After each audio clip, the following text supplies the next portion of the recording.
Olá, ouvinte da Rádio Estadão e também da TV Estadão. Está começando o Estadão Discute desta semana. A cada programa a gente traz um tema relevante que está em debate e desta vez a reforma do ensino médio e também a ocupação de escolas em vários pontos do país justamente contra essa proposta. Para debater esse assunto, hoje temos 3 convidados. Ítalo Francisco Curcio, que é coordenador do Núcleo de Ética e Cidadania da Universidade Presbiteriana Mackenzie. Obrigado pela presença, Ítalo. Eu que agradeço. E também aqui do Centro de Estudos e Pesquisas em Educação, Cultura e Ação Comunitária, trazemos 2 convidados, o Wagner Santos, que é coordenador. Obrigado, Wagner, pela presença. Bom dia, obrigado. E também a técnica Lilian Kelian, que justamente vai falar de uma parte importante dessa reforma do ensino, que é o ensino técnico profissional. Obrigado pela presença. Obrigada. Bom, eu queria começar com uma avaliação mais geral de vocês, para depois a gente entrar ponto por ponto, né? Começando aqui pelo Ítalo, né? Parece que todo mundo acha que precisa haver algum tipo de reforma, agora não sabe exatamente que reforma, né? Como é que você avalia essa maneira pela qual o governo está propondo, em primeiro lugar, que é por medida provisória e não por projeto de lei, que é um debate que se faz também?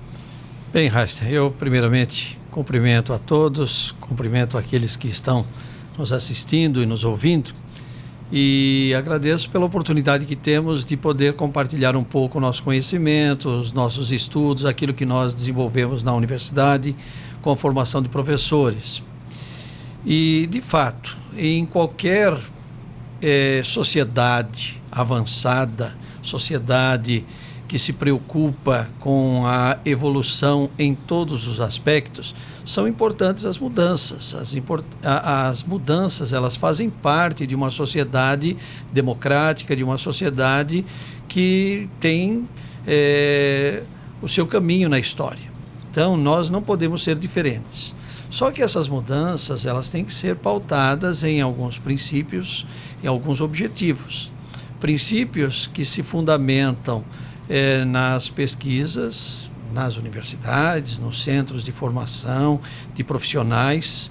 Hoje nós estamos falando de educação, então, mais especificamente, formação de professores. Mas em todos os aspectos, qualquer profissão requer a sua atualização. Então, nesse sentido, Raíssen, eu quero dizer que eu sou a favor de mudanças. E, claro, eu não posso ser diferente. Eu sou professor e formo professores. E tenho que pensar desta forma. Porém, todas as mudanças têm que ser estudadas e fazer com que as pessoas que estão envolvidas na profissão, na atividade, sejam também convidadas a participar. Nós não podemos pensar que um grupo restrito de burocratas ou políticos, especificamente, tenham expertise, conhecimento do todo. Eu sou um especialista, não posso dizer que eu sou doutor em tudo. Eu sou especialista numa área, assim como outros também. Então, eu gostaria, por exemplo, de ser um dos consultados. Claro que eu não sou o único, então temos outros. Por que não consultar colegas similares nesse Brasil todo? Então, é nesse sentido. Não sou contra reformas, mas eu penso que as reformas têm que ser muito bem cuidadas. Quer dizer, seria por um projeto de lei, então, essa discussão. Isso, exatamente. Forma mais adequada, um projeto de lei onde nós poderíamos participar e a universidade, os alunos, os pais, enfim, a sociedade como um todo. Para colocar o Wagner primeiro e depois a Lilian na conversa, o próprio ministro da Educação tem dito, né, aqui para nós, em uma entrevista à Rádio Estadão, ele falou, mas isso já está sendo discutido há 20 anos, precisa resolver agora por medida provisória. Ele disse que não vai recuar nesse aspecto. Qual a sua avaliação, Wagner? Bom dia. A gente vem discutindo a questão do ensino médio já há muito tempo. Que ele é um problema do ponto de vista da sua estrutura, do seu funcionamento, a gente já tem esse diagnóstico bem sustentado. O que eu acho que a gente precisa pensar, e o ministro também tem que contribuir nisso, é avaliar o que nós queremos para o ensino médio. Então, não é uma solução apenas de você fazer uma reforma e achar que todo o problema do ensino médio seria resolvido no mote da medida provisória. De imediato, a própria instalação de um MP já gera uma confusão do ponto de vista com a comunidade escolar, professores, funcionários, os jovens. Isso, no lugar de contribuir para o debate, ele fecha acirra ainda mais as contradições e, por fim, a proposição da medida provisória, ela no máximo pode criar uma ilha de excelência, mas não discute a questão essencial, que é o que nós queremos efetivamente com o ensino médio. Só para finalizar, não é uma questão apenas de você reduzir o currículo. Você pode ter educação integral com 4 horas, mas com campo de articulação, de ampliação de repertório desses jovens, muito maior do que aquele que é oferecido em sala de aula. Você tem um outro elemento importante, que é o perfil dos professores, o nível de rendimento. Você tem um conjunto de problemas que não podem ser trabalhados isoladamente. Pensar a educação, nós vamos ter que pensar da arquitetura dessas escolas, ao perfil e as dinâmicas dessa juventude que contribuem e que discutem essas possibilidades do Brasil e o corpo docente. Para além disso, você tem um acúmulo de pesquisas e produção acadêmica que também deve ser considerada. Então, a proposta, pensar a educação aí, nós vamos ter que retomar ao conceito original. O que nós queremos neste processo formativo dos jovens? Deixa eu escolher então a primeira opinião da Lilian sobre a forma como está sendo conduzida essa reforma. A minha opinião é convergente com o que o Ítalo e o Wagner colocaram. Discutir uma reforma do ensino médio é necessário, né? Envolver os atores que têm demanda por essa reforma. Quer dizer, os docentes demandam também essa reforma. Os jovens que estão nas escolas demandam essa reforma. Os jovens que estão fora da escola, a gente tem 1,5 milhão de jovens fora da escola, não podemos esquecer. A gente precisa entender em que medida eles não estão fora da escola, exatamente porque a escola que existe não os interessa ou não é viável para eles. Então, acho impossível a gente pensar numa reforma do ensino médio sustentável se vários atores, como a universidade, os docentes e os discentes, não estão envolvidos nessa discussão. Então, eu queria entrar daqui a pouco ponto por ponto, pegando os principais pontos, né, da reforma, mas vamos nos apegar também numa questão que é o prazo. Independente do que a gente pensa, tem um prazo aí por medida provisória, né, acabou de ser prorrogada agora nessa semana por 16. Mais 60 dias, e aí, se não for votado até março, caduca, né? Vocês veem que prazo que seria o ideal para se discutir uma reforma dessa magnitude, Ítalo? Bom, o Wagner fez uma colocação importante. O que é que nós queremos? Esta pergunta é muito importante. A história da educação, eu fico batendo sempre nessa tecla, quem me ouve, quem me conhece, sabe que eu reitero sempre essa informação. Nós temos uma educação no Brasil muito recente. Na verdade, se nós observarmos a história da educação brasileira, ela nasce com a primeira Lei Diretriz e Base em 1961. E essa Lei Diretriz e Base, ela foi estabelecida a partir da Constituição de 1946. Então, veja, de 1946 até 1961, nós gastamos 15 anos para elaborar uma LDB. A primeira, enquanto muitas nações ganhavam o Prêmio Nobel, nós ainda estávamos engatinhando com a educação. Então, nós temos que tirar um atraso. É verdade que nós precisamos fazer isso em tempo recorde. Nós tivemos a segunda LDB em 1971, durante o governo militar, que quase ignorou a lei anterior, ignorou o Plano Nacional de Educação de 62, veio lá de cima para baixo e nós nos submetemos a ela. E aí, quando veio a outra LDB, a 9.394, em 1996. E vejam quanto tempo. O projeto do professor Darcy Ribeiro, que deu origem, tanto que essa lei é apelidada, né, de Lei Darcy Ribeiro, o professor Darcy Ribeiro, que foi o mentor, vamos dizer, embora depois com muitos substitutivos, muitas alterações, mas o cerne está ali, ela foi estudada. Agora, você, Heisen, diz claramente, em que prazo? Nós não temos prazo, nós precisamos criar este prazo. E aí eu começo com a colocação do Wagner. O que é que nós queremos? Se nós queremos realmente uma mudança, nós precisamos fazer em tempo recorde, mas olha, até um paradoxo, um tempo recorde sem pressa, se é isso que a gente pode pensar, não é? Bom, acho que dá para a gente entrar um pouco nessa discussão. Podemos começar talvez pelo conteúdo obrigatório. Eu vou propor isso para vocês. Então, a questão do conteúdo obrigatório, a gente tem aí uma redução, por exemplo, envolvendo aí... A gente vai ter linguagens, matemática, ciências da natureza, ciências humanas e formação técnico-profissional, que é a área que, que a Lilian é mais especialista que todo mundo. E, por outro lado, a gente vê artes, educação física, filosofia, sociologia como não obrigatórios. Lógico que isso aí pode mudar, mas eu até vou falar aqui com vocês, que eu acho que dá pra gente particularizar a coisa, eu falo até como pai, né? Então, pega a minha filha, que está terminando agora o ensino médio, tira artes, é uma coisa que ela gosta, que ela se dá bem. Filosofia também, sociologia também, quer dizer, como é que a gente chega num denominador comum em relação ao que é obrigatório e o que não é? Vou começar pelo Wagner, por favor.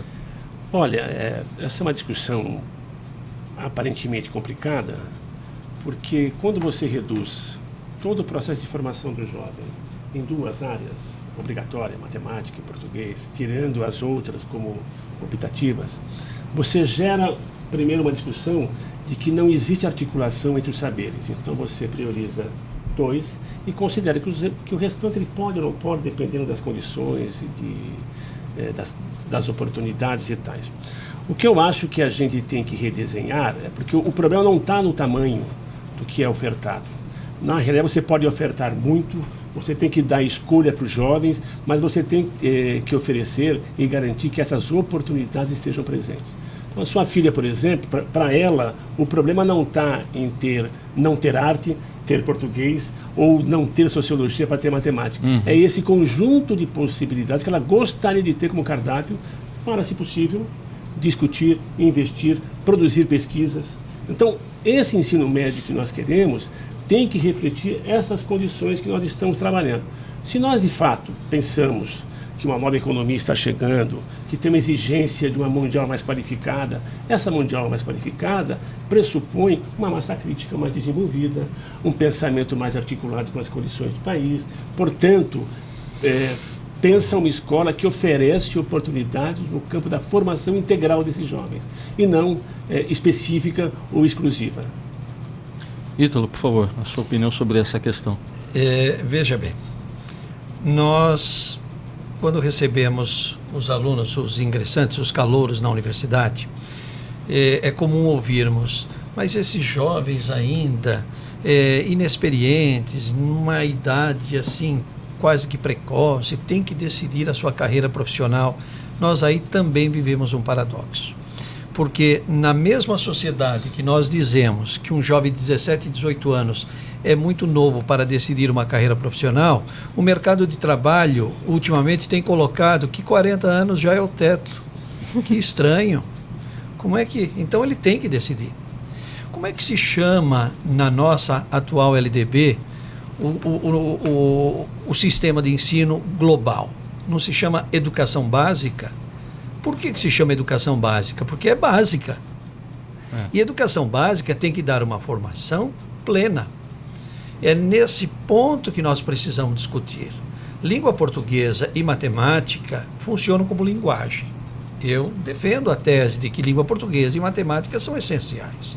Porém, não é só língua portuguesa e matemática. Aí eu tenho que vir com um professor adequado e dizer: como eu vou usar essa língua portuguesa? É para ficar mandando torpedinho pelo celular?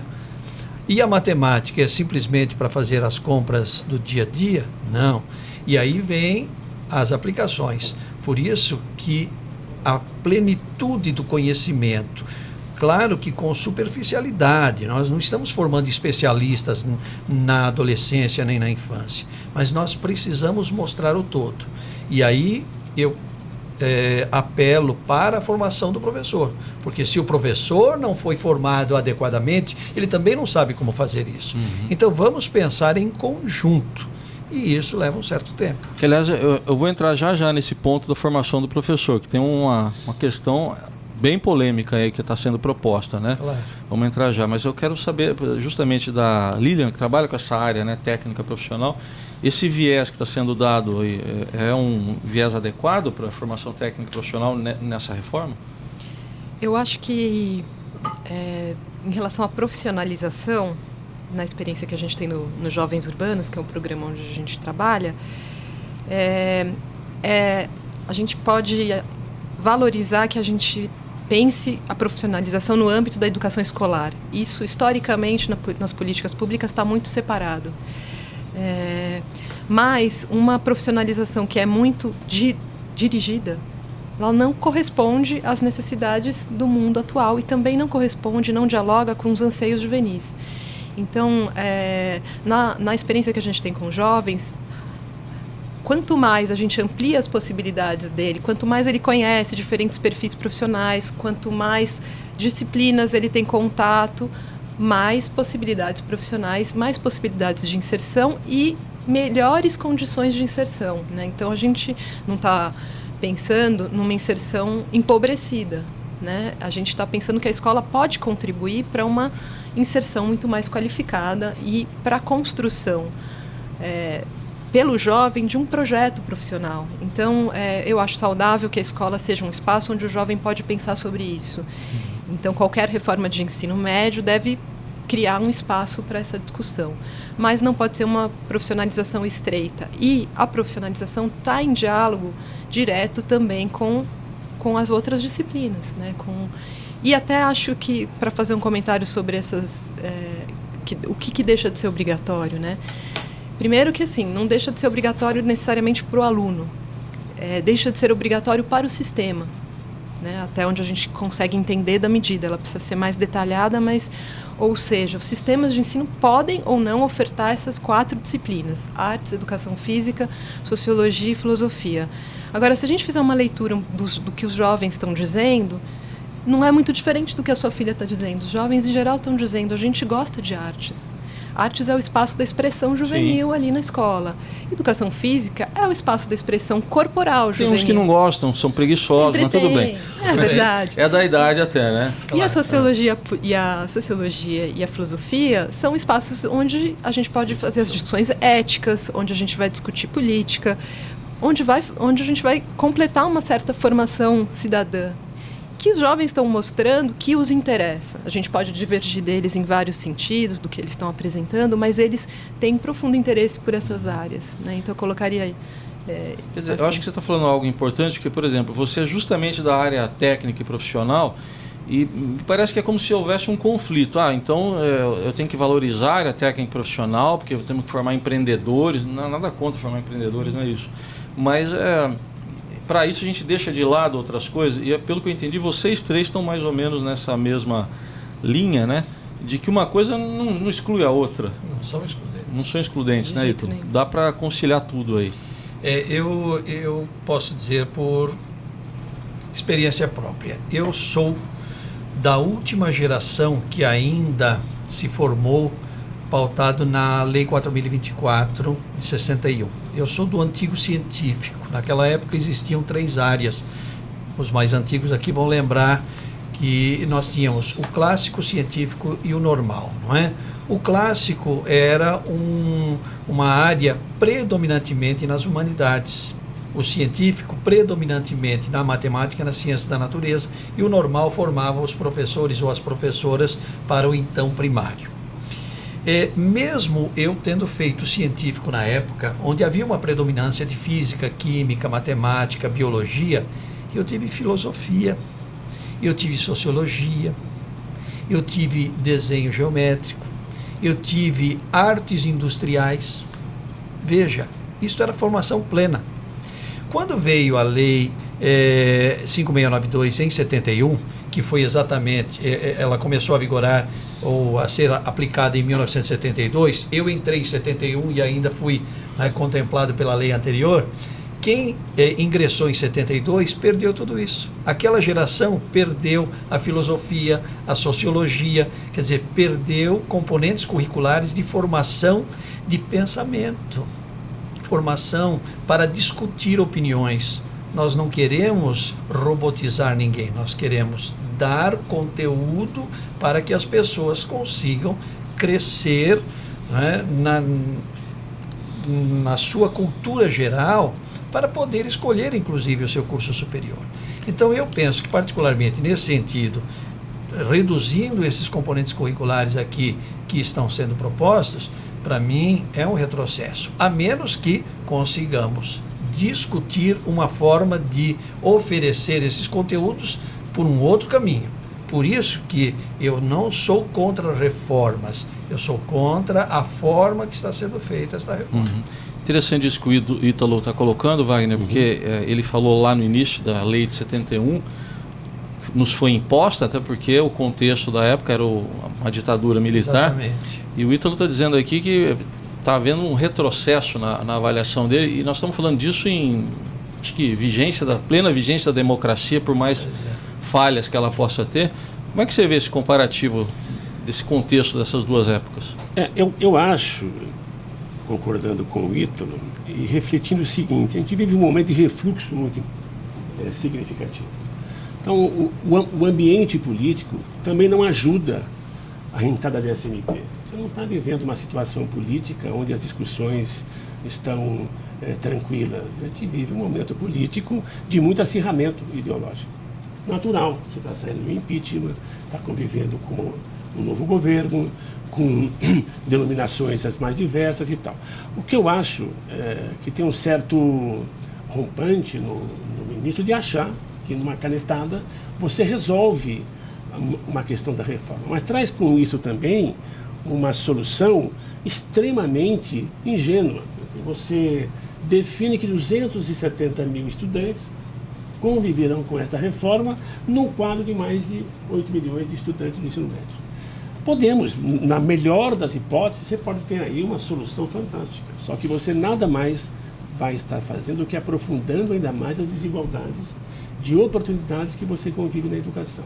As pesquisas do SEMPEC, em vários estados, apontam que modelo de educação integral acaba, não estou discutindo a legitimidade, a importância e tal, você acaba atraindo jovens com renda familiar elevada e excluindo aqueles jovens que não têm a menor condição de permanecer 7, 8 horas dentro de uma sala de aula. Isto convoca uma outra discussão. O que eu faço com o jovem trabalhador? A educação tem que pensar nesse perfil. Uma sociedade nossa desigual, os jovens têm que trabalhar desde cedo, e a educação e trabalho, nós ainda temos uma relação totalmente apartada. Se nós não pensarmos trabalho, educação, cultura no mesmo ambiente, nós vamos continuar reproduzindo o que já está em andamento. Acho que a medida provisória, em qualquer situação, ela seria dramática. Nesta situação, ela é pior ainda. Isso que você está falando... É porque o plano, a reforma, né, prevê aí o aumento de 800 para 1.400 horas. Até 1.400. É gradativo. Só que é gradativo e não tem prazo.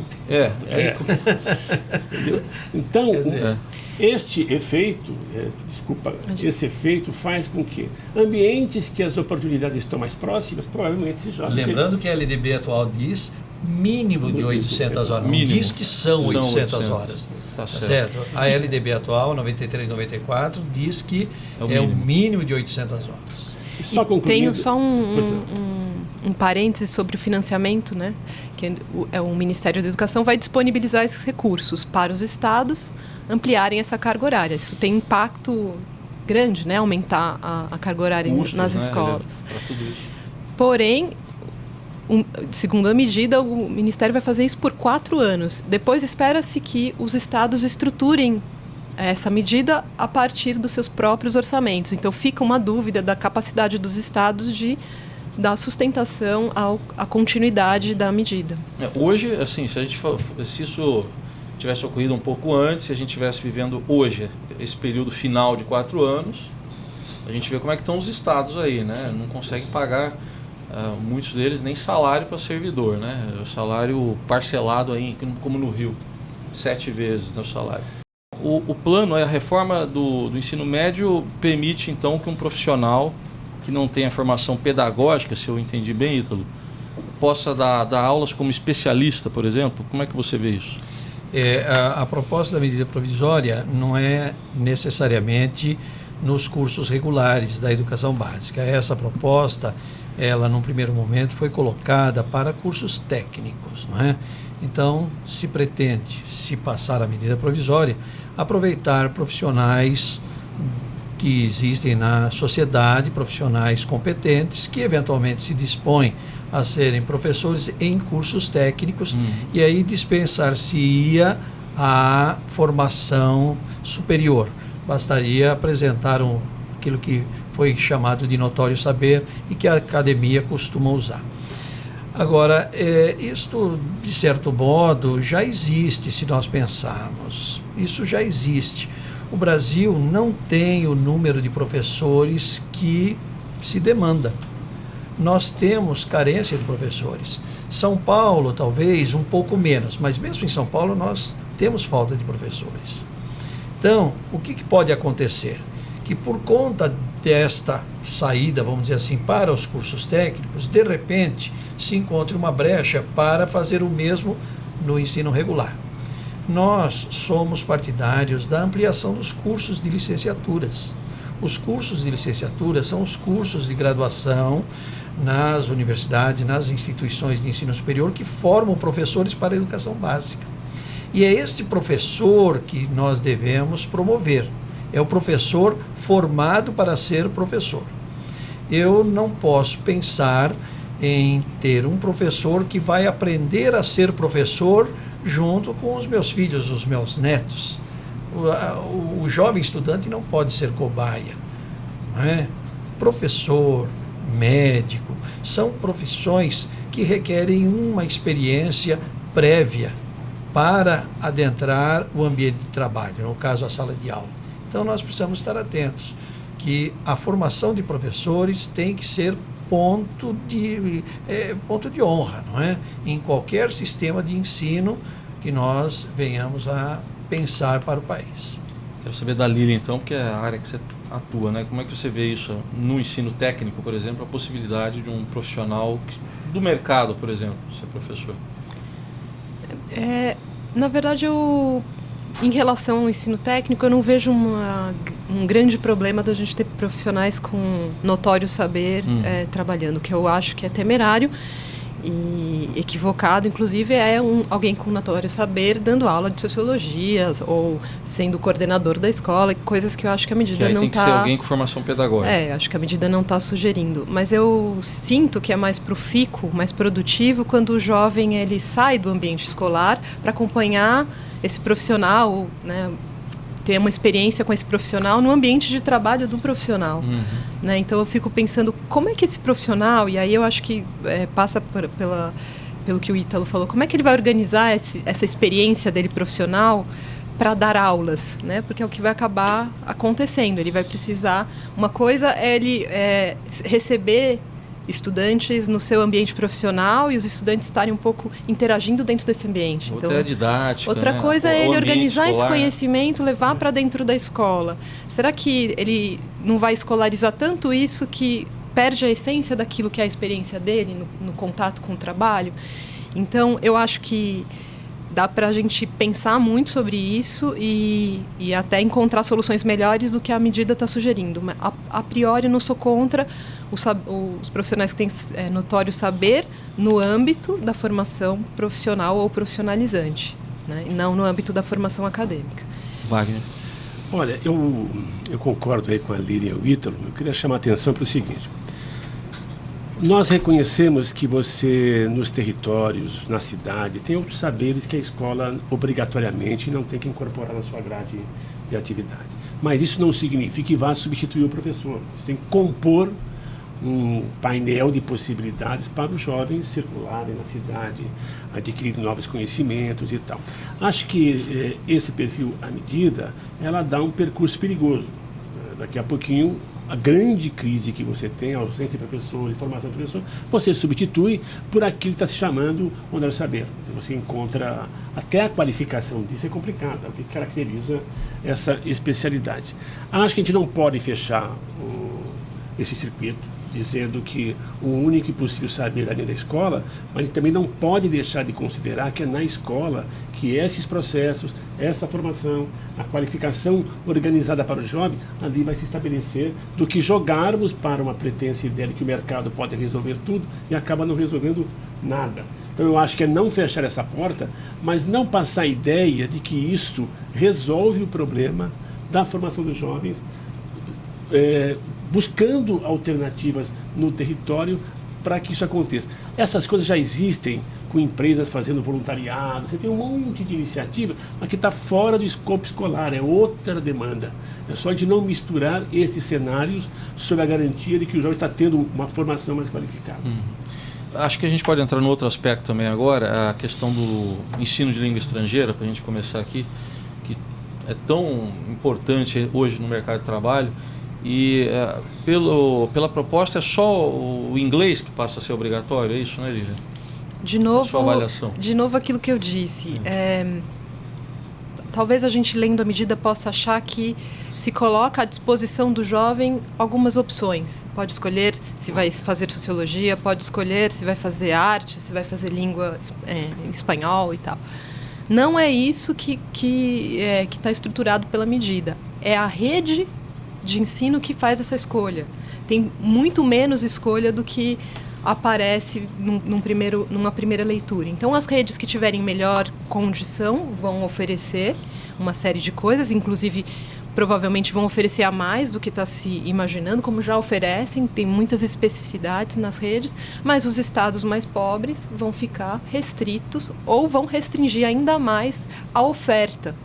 Então, quando existe, de fato, uma discussão muito grande e anterior sobre flexibilização do currículo do ensino médio, nessa direção que diz, temos que definir um escopo de coisas obrigatórias e outras eletivas, que o jovem vai, então, individualizar um pouco o seu percurso formativo, vai fazer matérias que ele tem mais afinidade e até já em conexão com uma ideia profissional, né? Então essa é uma discussão muito importante ali do campo da educação. Mas isso só pode significar ampliar ofertas, para que ele possa escolher entre uma e outra. O que a medida acaba fazendo é reduzindo as ofertas, né? Então, nesse sentido, a gente fica muito preocupado com o que pode acontecer. Isso é sério, né? Quer dizer, o que você está falando é que a gente está dando a impressão de que está ampliando a oferta, mas nesse caso específico do inglês, que você deu como exemplo aqui, inglês e espanhol, por exemplo. Ampliando a opção, não a oferta. Não, a opção. A gente está reduzindo a opção, a gente está reduzindo a oferta com a ilusão de que a gente está ampliando as opções que lá na ponta o jovem vai ter. É uma boa análise essa, que acho que talvez demande um raciocínio um pouco, né, mais complexo, mas para as pessoas chegarem a isso. Mas é isso que você levantou, é importante. Em relação haveria diferenciação escola pública e privada nesse aspecto, Ítalo? Né? Olha, eu vou começar pegando o gancho que a Lília deixou aí e incluir a sua indagação, a sua colocação. Nesse final de semana, terça-feira, nós estávamos no restaurante, eu e minha esposa, e aí pedimos a carta de sobremesa. E veio lá a carta de sobremesa, tinha uns sorvetes, e a minha mulher falou assim, olha, aqui tem o sorvete que você gosta. Sorvete de limão siciliano. Falei, puxa, que bom, né? Eu adoro, né? Sorvete de limão siciliano. Aí quando o garçom veio, olha, eu quero sorvete de limão siciliano. Ele falou, olha, sinto muito, mas não tem. Ué, mas você me colocou, eu posso optar aqui. Então você me trouxe uma carta de opções, certo, e a primeira que eu peço não tem. É o que a Lília colocou. Quer dizer, eu posso optar espanhol, posso optar italiano, posso optar, porque a medida provisória contempla isso. Mas na hora de eu pedir para o garçom, falar, olha, eu quero italiano, quero espanhol. Ah, não, isso não tem, só tem inglês. E temos o inglês e mesmo assim precisamos saber que professor que foi formado para ensinar esse inglês. Tá certo? As escolas privadas, certamente, elas, até por melhores condições de trabalho, por melhores condições de salário, atraem os melhores profissionais. E aí, nas escolas particulares, nós temos um universo que provavelmente não será afetado pela medida provisória. Tá claro? E eu sou a favor de que as escolas particulares sejam cada vez melhores. O que eu lamento é que as escolas públicas correm o risco de ser cada vez piores. Então, aquilo que o Wagner colocou aqui há pouco. Então, nós vamos distanciar aquele que tem condições de frequentar uma escola particular e o fará certamente, e numa sociedade, não é, liberal como a nossa, a escola particular ela é bem-vinda. Eu trabalho numa escola particular e uma escola particular de renome, onde ela se esmera em estar cada vez mais atualizada no contexto mundial da educação. Claro, mas a nação tem 205 milhões de habitantes. Nem todos, não é, estão sendo contemplados por escolas desse nível. Então, nós estamos pensando também na escola pública. E na escola pública, lamentavelmente, nós correremos o risco de termos possibilidades de opções, porém, sem a oferta para atender. Aí vem a história do sorvete de novo. Pode ser que não tenha o sorvete de limão siciliano.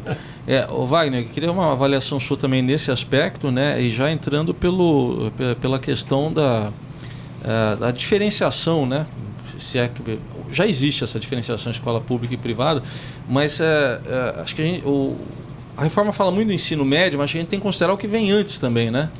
O ensino aí da primeira à nona série. O que a gente acompanha é que você avançou muito no ensino fundamental, você chegou a um índice muito interessante, mas quando nós chegamos nos anos finais do ensino fundamental, o desastre já começa a acontecer. Quer dizer, tem um reflexo direto na transição ensino fundamental para o ensino médio.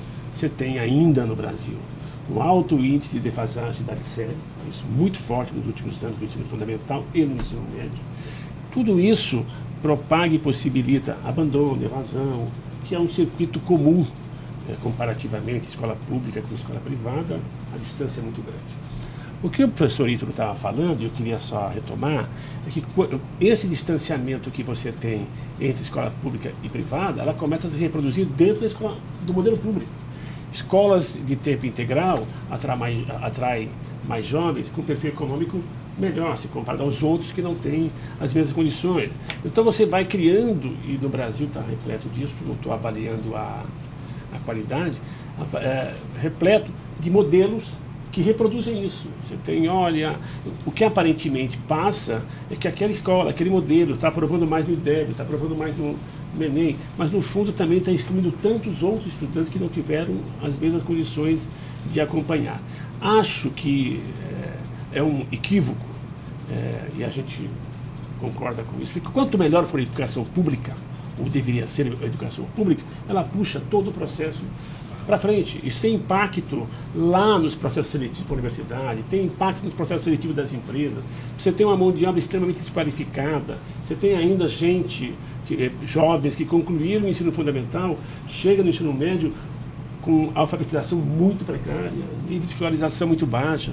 Então, chega na universidade em condições, o professor trabalha aqui na universidade, não deve ser a realidade do Mackenzie, mas em outras, tentando construir atalhos para recuperar a formação desses jovens e tal. Essa dinâmica aponta para dois cenários, na memória dele. Os jovens querem estudar, seja na periferia, seja escola pública ou privada, querem, as condições dadas são complicadas. A dinâmica da juventude não está em diálogo aberto com esse modelo de educação. Então nós estamos falando reforma, não tem diálogo com o novo perfil dessa juventude. Que ela é muito mais flexível, ela está muito mais atenta a esse trabalho menos fechado, aberta a novas experiências. A educação vai ter que compor esse quadro. É óbvio que no cenário do ensino privado, as condições são outras do ponto de vista material. A escola por si só não resolve, ela vai para o território, ela possibilita novos aprendizados. Nossos filhos de classe média, para dentro da escola, estuda francês, inglês, vai para natação, viaja. Tudo isso é uma composição de formação educacional. É disso que a gente fala quando propõe que esses processos estão na cidade. Uma outra coisa é que não é que a gente não reconheça os saberes para dentro da escola, é que essas oportunidades não chegam de forma igualitária. Então, este cenário aí, eu estou dizendo que nós estamos indo para o buraco junto, público e privado. Então, nós temos que rever e repensar que educação nós queremos efetivamente para o país. Bom, o Wagner já entrou um pouco nessa questão do perfil, né? Vamos chamar assim de um perfil do jovem. A gente está vendo aí as ocupações ocorrendo em vários estados, né? Vocês jogaram luz aqui sobre vários aspectos da reforma que eu confesso que até eu mesmo aqui, por dever profissional, tenho que acompanhar um pouco mais, eu saio muito mais esclarecido por vocês aqui do programa. Vocês veem as ocupações aí como um contraponto adequado para isso? Ou, enfim, parece que é preciso aprofundar ainda mais a discussão. Queria começar pelo Ítalo, depois pela Lilian e pelo Wagner. Bom, uma sociedade democrática é pautada pela liberdade de expressão, não é? E a liberdade de expressão é uma prerrogativa, não é, do cidadão. Nós devemos ter a liberdade de expressão. Quando nós falamos em ocupação de universidade, talvez hoje o jargão que aparece na imprensa é ocupação da universidade. O que está ocorrendo é o seguinte: alguns jovens universitários estão se manifestando com relação ao que está ocorrendo ou o que poderá ocorrer na educação. Onde é que ele fará isso? No seu ambiente. O nosso universitário, ele passa o dia na universidade. Então, é na universidade que ele vai se manifestar. Claro que nós precisamos estar atentos para que os movimentos sociais não mudem, não desvirtuem o foco. Existe um preceito bíblico que a gente sempre traz nesse momento. Pedi não recebeis porque pedi mal. Então, se você pede mal, realmente você poderá não ser atendido. Então, eu, claro, me preocupo com essas ocupações. E eu espero que essas ocupações sejam um caminho para que esses jovens sejam ouvidos. Agora, nós não podemos pensar que porque existe ali dentro uma meia dúzia, um grupo de pessoas que não estão intencionados neste viés da discussão, que eles representam necessariamente o todo. Não, eu tenho que pensar que o estudante, ele tem, como cidadão, o dever, não é, e a liberdade de se expressar. Então, a universidade está sendo ocupada, talvez uma forma até drástica de usar. Que tipo de ocupação? Nós estamos transformando as universidades em campos de concentração? Me parece que não é bem isso que acontece. Então, nós precisamos estar atentos com esta frase.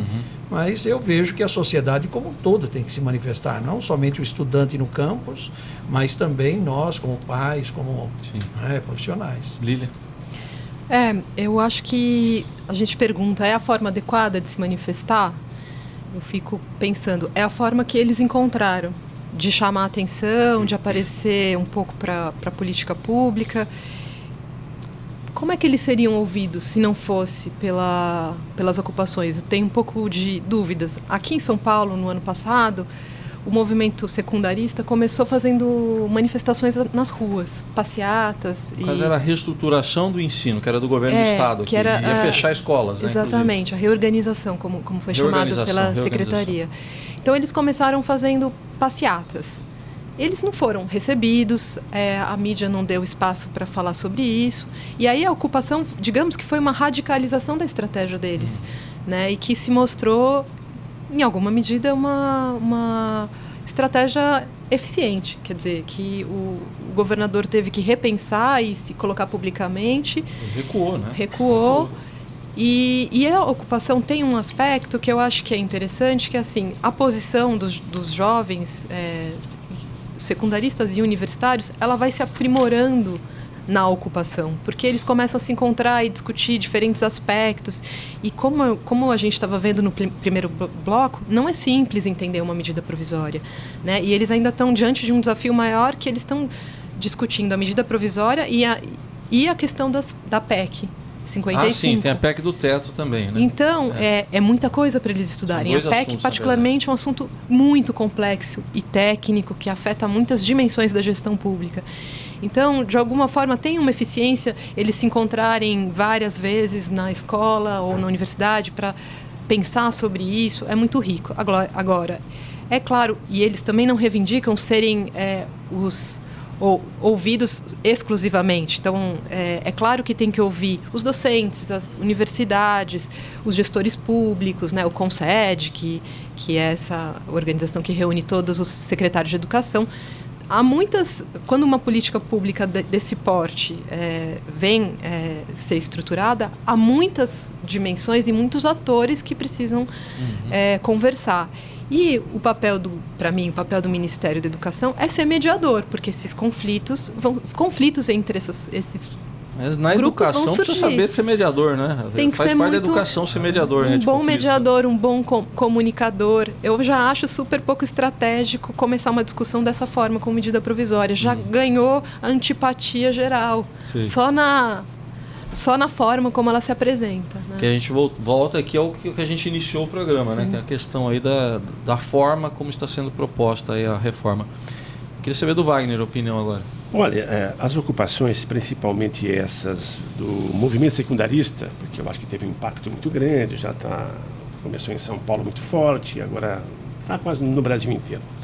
Tem uma relação também com o nível de representatividade e reconhecimento dos políticos no Brasil. Quer dizer, os estudantes não reconhecem esse atual Congresso, por motivos óbvios. Tem uma dificuldade grande, e com certa razão, de reconhecer também a autoridade desse governo e impor essas medidas a toque de caixa. Então, é um cenário, eu só estou repetindo isso, porque não tem um campo de mediação adequado para esses jovens dialogarem. Veja que contradição.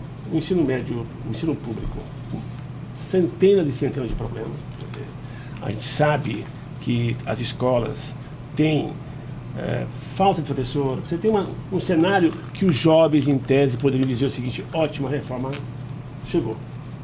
Mas não confiam, porque essa não é uma primeira reforma. Muitas estão sendo propostas em vários governos. Você propõe uma reforma, faz um piloto, entra outro governo, muda. Quer dizer, não há confiança por parte da comunidade escolar desses processos que se autoproclamam de reforma. Então, esse é um dado importante. E o que eu acho significativo é que os jovens estão dizendo publicamente que eles querem a escola. Veja, estou ocupando a escola porque essa escola me pertence e eu quero que essa escola funcione de fato. É uma questão de fazer essa leitura. O que o governo faz no exame do Enem? Eu vou criminalizar essas ocupações, vou exigir que esses jovens paguem 15 milhões. O que precisa perceber o que isso representa do ponto de sintoma, o que eles estão falando politicamente. O governo Alckmin propôs a reorganização do ensino. Houve um embate terrível, as salas de aula foram para as ruas, carteiras foram levadas, houve uma resistência muito grande. Ele recuou em tese, porque na prática a reorganização de algumas escolas estão sendo feitas a toque de caixa. Então escolas que tinham 1.000, 1.200 alunos estão com 2.000 alunos. Não há diálogo. Que mensagem o jovem recebe desse tipo de ação? Olha, ou estão privatizando, ou estão tirando meus direitos, ou eu não estou sendo ouvido, ninguém está sendo ouvido. Então, o drama para o jovem, e eu acho que é um sintoma importante, é que mais uma iniciativa está sendo tomada sem a menor consequência de ouvir os principais atores. Precisa ouvir, não tem alternativa. Eu concordo com o Ítalo lá atrás. O tempo da educação não é o tempo da política feita assodado. O tempo da educação é o tempo longo. Você fala com gerações, você vai discutir projeções de futuro. Então, e num ambiente político, econômico, confuso. Então, eu acho que as ocupações, antes de falar, olha, é a melhor estratégia, nós vamos entender que essa foi a estratégia que eles encontraram. Bom, e o que significa isso? Que desdobramento tem isso? Que impacto tem isso para a educação? É óbvio que uma ocupação dessa começa a redesenhar a sala de aula, o papel do professor para o estudante, o currículo. Tem uma riqueza aí que, se a gente souber trabalhar isso daí, vira um potencial formativo muito grande. Mas nós temos que sair desse lugar de o outro é ocupado, mas entender essa dinâmica aí como fazendo parte do debate democrático. É complicado? Sim. É complicado, mas ele vai ter que ser feito. Bom, a gente já está indo para o encerramento. Eu só queria, antes de agradecer a vocês, vocês, assim, como educadores que são, ou as instituições que representam, não participaram de nenhum debate nessa fase agora. Acho que o Ítalo já falou isso logo na primeira intervenção. Nenhum de vocês, não, ou as instituições que vocês representam? Nós participamos ano passado e ano retrasado da discussão das bases curriculares. Sim. Veja que essa discussão foi feita nas universidades. A nossa universidade, o nosso reitor, de forma sábia, convocou os professores, formadores de professores, para que estudassem as bases curriculares e mandassem sugestões. E foi o que nós fizemos. Por quê? Porque fomos chamados. Sim. Agora, Com relação à medida provisória, A Lilian também não. Com relação à SEMPEC, o SEMPEC participa dessas discussões em nível nacional e internamente vem promovendo encontros com especialistas, com jovens, porque a gente está amadurecendo essa discussão no sentido de ter uma contribuição efetiva para o debate. Tá certo. Bom, quero agradecer então aqui a presença de vocês, começando pelo Ítalo Francisco Curcio, coordenador do Núcleo de Ética e Cidadania da Universidade Presbiteriana Mackenzie. Obrigado, Ítalo, pela presença. Ele não deixou com água na boca aqui por causa da história do sorvete de limão siciliano. Agora a gente vai tomar um sorvete. Mas foi didático, né? Na explicação. Usou um exemplo muito prazeroso, né? Gostoso para ser didático, como professor que é. Agradeço ao Wagner Santos, coordenador aí do Núcleo de Juventude do Centro de Estudos e Pesquisas em Educação, Cultura e Ação Comunitária, que é o SEMPEC, e também a Lilian, que é técnica, a Lilian Kelian, que é técnica desse mesmo centro, né, o SEMPEC, voltada para a área técnica e profissional. Obrigado, Wagner. Obrigado, a Lilian também. Obrigado a todos. Bom, e agradeço também ao ouvinte da Rádio Estadão, ao telespectador da TV Estadão, que nos acompanhou neste programa. O Estadão Discute termina aqui e volta semana que vem com mais um tema relevante para nosso debate. Obrigado pela companhia e até mais.